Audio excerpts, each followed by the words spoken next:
अस्सलाम वालेकुम दोस्तों, मेरे YouTube चैनल सलमान एम्ब्रॉयडरी में आप सभी को खुशामदीद। दोस्तों, क्लास स्टार्ट करते हैं। इस लोगों को डिजिटाइज़ करना बताऊंगा, ये किस तरीके से डिजिटाइज़ होगा। और इस लोगों का, इस डिज़ाइन का लिंक जो है वो मैं अपने डिस्क्रिप्शन में दे दूंगा, वहाँ से आप डाउनलोड करके अपने पास सेव करके इसको डिजिटाइज़ कर सकते हैं। और आपने इसका साइज़ रखना है 3 विड्थ। तो चलिए क्लास स्टार्ट करता हूँ। यहाँ पे मैंने इनपुट ए लिया। इनपुट ए लेने के बाद ये कुछ चीज़ें जो है साटिन में बनेंगी, कुछ जो है वो इसमें रंग इस्तेमाल होगी और इसमें कॉम्प्लेक्स फिल भी इस्तेमाल होगी। कॉम्प्लेक्स फिल यानी साटिन ततामी वेलियो कह लें, वो इस्तेमाल करेंगे। तो मैंने स्टार्ट किया, इनपुट ए लिया। इनपुट ए लेने के बाद सबसे पहले मैंने इसे डिजिटाइज़ किया, यहाँ से स्टार्ट किया, यहाँ पे पॉइंट लगाया और ये पॉइंट लगा के मैं इसको डिजिटाइज़ करूँगा। यहाँ से मैं इसको इस तरफ मूव कर दूंगा ऊपर की तरफ। अब यहाँ पे पॉइंट लगाया और ये पॉइंट लगाने के बाद यहाँ पे आया, ये पॉइंट लगा दिए। तो जहाँ हमने गोल पॉइंट लगाने हैं, कर्व पॉइंट लगाने हैं, वहाँ राइट क्लिक करेंगे। जहाँ हमने स्ट्रेट पॉइंट लगाने हैं, सीधे पॉइंट लगाने हैं, वहाँ पे अब जो है लेफ़्ट क्लिक करके उसको इस तरीके से डिजिटाइज़ कर देंगे। यहाँ पे आया, यहाँ पे आने के बाद अब मैंने इसको, इस वाले को यहाँ पे पूरा डिजिटाइज़ कर दिया। बाद में बेक करूँगा ये बनाने के लिए, तो इसको अभी फ़िलहाल जो है इसे बेक नहीं करना। यहाँ से स्टार्ट किया, ये बनाया इसका, यहाँ याला ऑब्जेक्ट बनाने के यहाँ पे पॉइंट लगाया, फिर ये पॉइंट लगा के यहाँ आके ब्रेक कर, यहाँ आके ब्रेक नहीं किया, यहाँ पे इस तरीके से शेप दे दिए यहाँ पे। फिर मैं यहाँ पे आया, यहाँ पे पॉइंट लगा के यहाँ पे पॉइंट लगाया, ये पॉइंट लगाया, ये पॉइंट लगाने के बाद यहाँ पे आने के बाद यहाँ पे इसको एंड कर दिया, ये इस तरीके से यहाँ पे ये हो गया। अब पूरे को बेक करा, इसको बेक करने के बाद मैंने यहाँ से इसे स्टार्ट करा, ये पॉइंट लगाया, ये पॉइंट लगाया, ये पॉइंट लगाने के बाद यहाँ पे आया, यहाँ पॉइंट लगाया, फिर ये पॉइंट लगा के यहाँ पे इसको इस तरीके का यहाँ पे शेप है, तो जैसा शेप होता है वैसी तरह का शेप देना होता है। यहाँ पे इस तरीके से इसको इस तरीके से शेप दे दिया। अब मैंने इसे भी बेक करा। इसे बेक करने के बाद मैंने इसे सबसे पहले यहाँ से ये बनाया, ये बनाने के बाद यहाँ पे पॉइंट लगाया और ये पॉइंट लगा के यहाँ पे इसको इस तरीके से डिजिटाइज़ कर दिया। फिर ये इसकी ये वाला ऑब्जेक्ट बनाया। ये वाला ऑब्जेक्ट बनाने के लिए मैं यहाँ पे पॉइंट लगा के यहाँ पे बना दिया। अब इनको बेक नहीं करूँगा, इनको बेक कर इस पे यहाँ पे ट्रिम बचाऊँगा। यहाँ पे रन टूल लिया, रन टूल यहाँ से स्टार्ट करा, यहाँ इसके एंड से यहाँ पे आने के बाद यहाँ पे इसको इस वाले ऑब्जेक्ट पे लाके तोड़ दिया।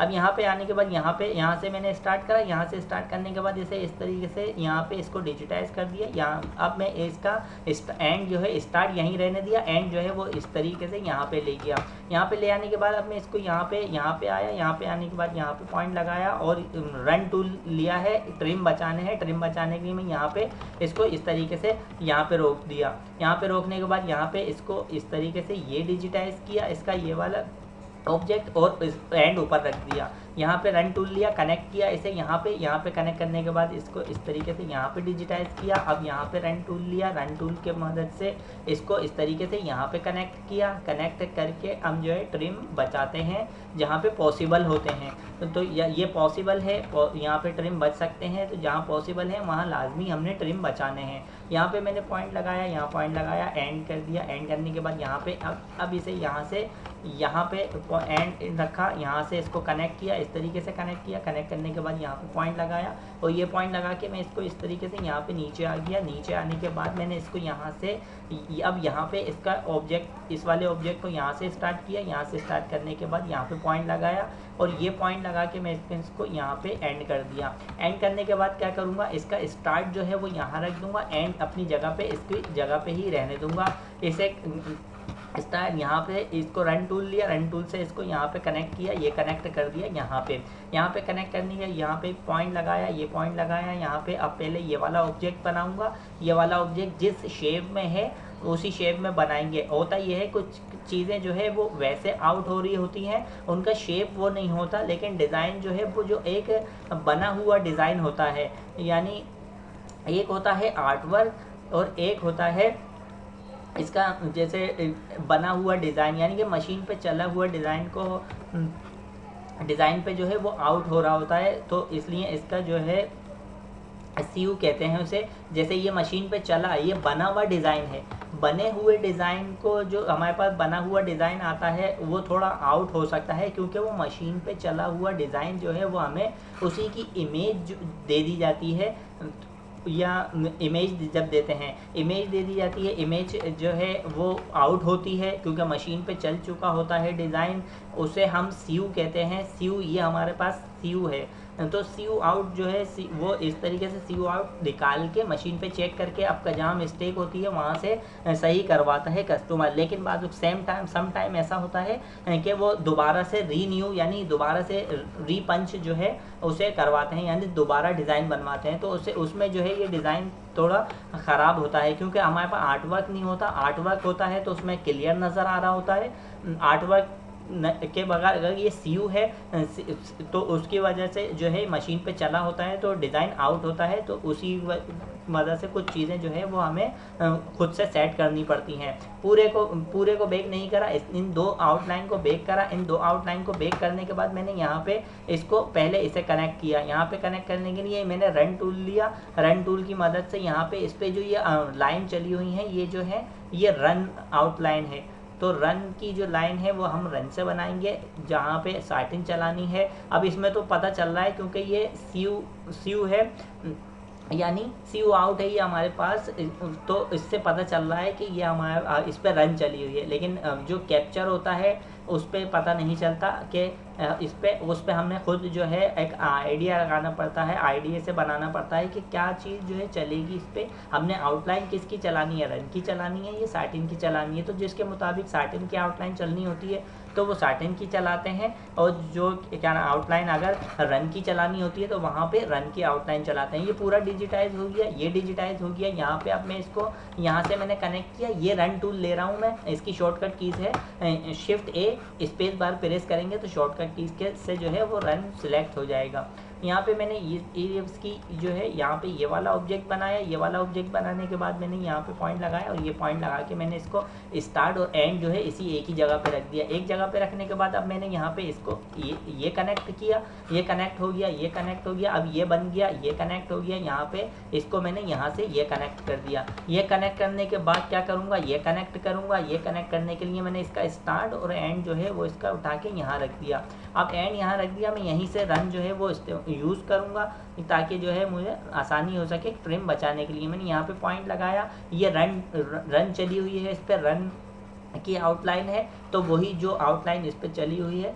अगर हाँ इसके मुताबिक अगर साइज़ बड़ा हो और ये इस पर रन चली हुई हो सकता है पहले जब मशीन पे चलाया हो या जिस कस्टमर ने ये बनवाया है उसने पहले का साइज़ छोटा है, लेकिन अब अगर उसने साइज़ बढ़वाया तो अगर इस पर रन चली हुई है मशीन पे, ये नज़र हमें आ रहा है रन चली हुई, लेकिन फिर हमने उस पर साटिन चलानी है, कोशिश करनी है साटिन चल जाए, साटिन की आउटलाइन दे दें क्योंकि साइज़ बढ़ जाएगा। अभी 3 विड्थ है, मिसाल के तौर पे कस्टमर ने कहा कि भाई मुझे जो है इसको 3 विड्थ पे ये बना हुआ है, अब इसको 6 विड्थ कर दें।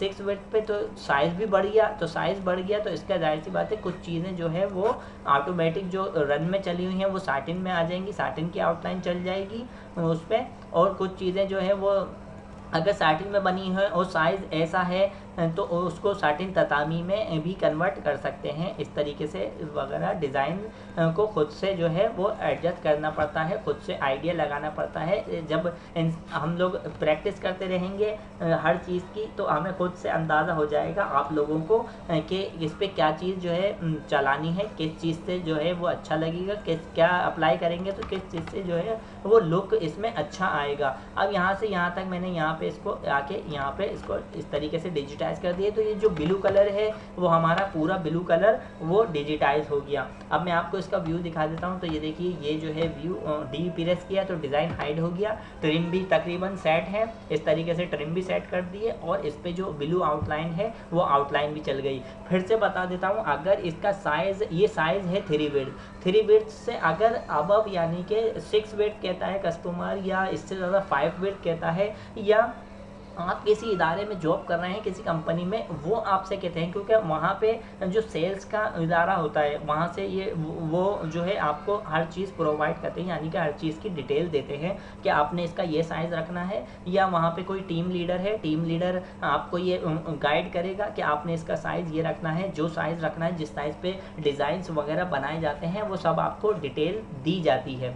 तो आपको सिर्फ डिटेल ये दी जाएगी कि इस साइज़ पे जो है आपने इसको डिज़ाइन को बनाना है, किस तरीके से बनाना है, क्या उसकी अप्रोच रखनी है, किस तरीके से उसको लुक देना है, कितना अच्छा लुक देना है और क्या आपने अपनी अप्रोच रखनी है कि आपको आपके डिज़ाइन से में ट्रिम्स भी कम से कम आए और वो बहुत खूबसूरत नज़र आए जब आप उसको पूरा डिजिटाइज कर दें। तो ये सब कुछ आपने करना है, बाकी आपको ये डिटेल दी जाएगी कि आपने इसका साइज़ क्या रखना है। तो दोस्तों नेक्स्ट क्लास में मैं आपसे फिर नेक्स्ट क्लास में मैं इसको पूरे लोगों को डिजिटाइज करूँगा। ये रह गया है इसमें वाइट और नेवी ब्लू और फिर उसके बाद ये टैग्स।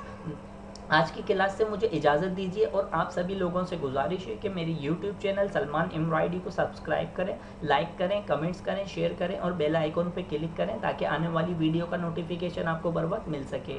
नेक्स्ट वीडियो तक के लिए मुझे इजाज़त दीजिए। अल्लाह हाफिज़।